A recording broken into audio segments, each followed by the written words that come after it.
আমি আমার সংক্ষিপ্ত কথা এখানে শেষ করছি। ধন্যবাদ সবাইকে। আসসালামু আলাইকুম। ধন্যবাদ মনির ভাইকে। এরপর আমি আমন্ত্রণ জানাই রবীন্দ্র বিশ্ববিদ্যালয়ের সম্মানিত প্রক্টর নজরুল ইসলাম স্যারকে, যিনি ক্লাবের প্রতিটি সফল মুহূর্তের নীরব সাক্ষী। তাকে মঞ্চে আসার জন্য অনুরোধ জানাচ্ছি।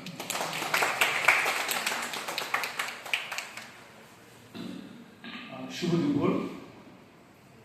আজকের এই রবীন্দ্র বিশ্ববিদ্যালয় ক্রীড়া ক্লাবের আজকের যে আয়োজন, এই আয়োজনে উপস্থিত আমাদের সম্মানিত অতিথি প্রিয় সাদমান সাদিক, তো ক্লাবের সম্মানিত অ্যাডভাইজার প্রশান্ত কুমার পোদ্দার স্যার, ক্লাবটির প্রেসিডেন্ট, সেক্রেটারি, কমিটির সকল সদস্যবৃন্দ, উপস্থিত প্রিয় শিক্ষার্থীবৃন্দ, প্রিয় তরুণ তরুণীবৃন্দ, উপস্থিত সাংবাদিকবৃন্দ এবং সুধীবৃন্দ, সবাইকে স্বাগত জানাচ্ছি। রবীন্দ্র বিশ্ববিদ্যালয়ে।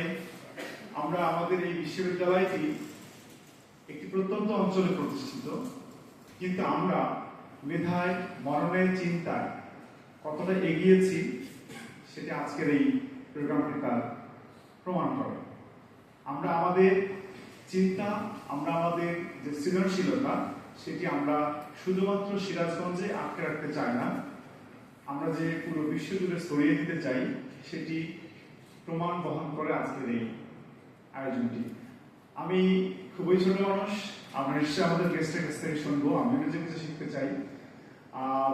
আমাদের শিক্ষার্থীরা যারা আছে